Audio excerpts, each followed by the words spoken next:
Hello there, YouTube muscly folks. Welcome to today's bench press workout.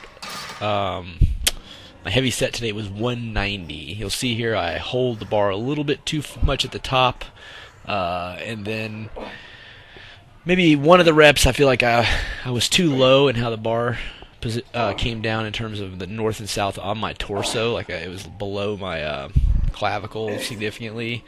Maybe it was that one. And I had to readjust the bar path and then wait for a second to kind of remember the new bar path, and that pretty much killed me on the rest of the set. So I feel like I could have done more reps if I hadn't mechanically screwed up those two things, which when you're going really heavy and you're doing a strength test and you really want to assess your strength, like it's best to actually assess your actual strength, not your ability to forget what you were doing and to do things sort of wrongishly a little bit that cost you one or two reps, because then you're not really accurately portraying your strength. So the more that you can remove stupid things that you do to cause yourself to miss one or two reps on a rep out strength test, the more likely you are to get a good result and beat your PRs. Of course, I mean, learning to focus and learning how to remember all these things with the heavy weight dangling over your neck is something that you have to develop the skill to do over time. So that's, obviously as you go up to new weights, you're going to continue to face that problem again and again.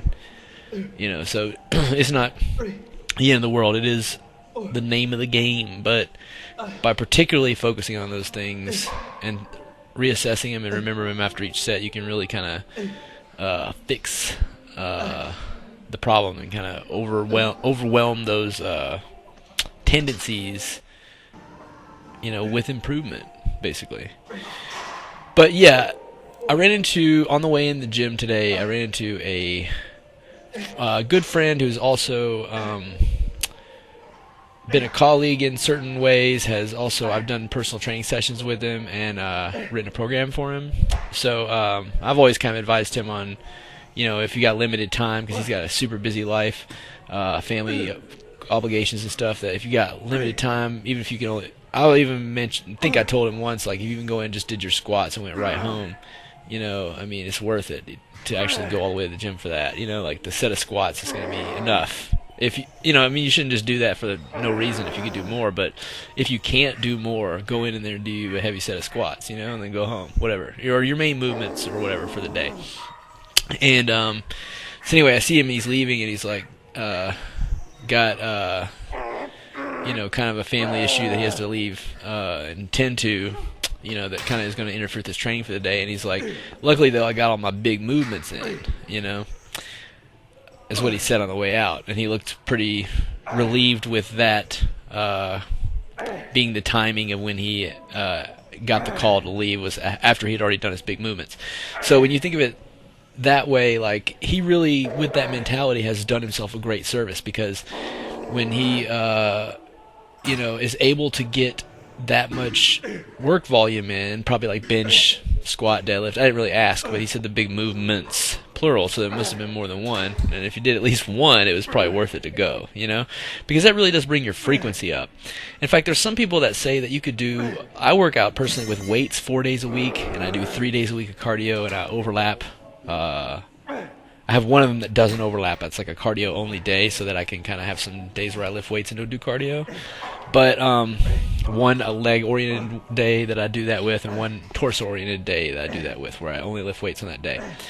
Now, there's some people who say, you could train 6 or maybe even 7 days a week if you just did a whole lot, less volume than people do, and they generally go, especially on things like bro splits, where they're bodybuilding, where, the designer of the program is using anabolic steroids, and they're having you do 32 sets or something like that.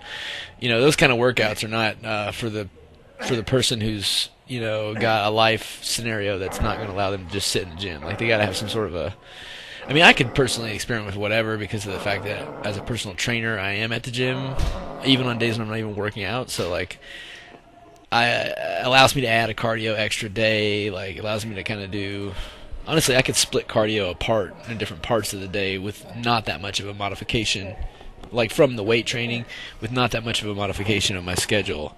But that's my life because of the types of different work I do at different times of the day. Most people don't have that option. So if you don't, it's more important to get a few main movements in, do something athletic, and than in anything else. So you could easily go to the gym, um, just maybe do your squats or deadlifts or something, and go right home, and it'd be worth it that day. Like, comment, and subscribe, and I sure do appreciate all of your time.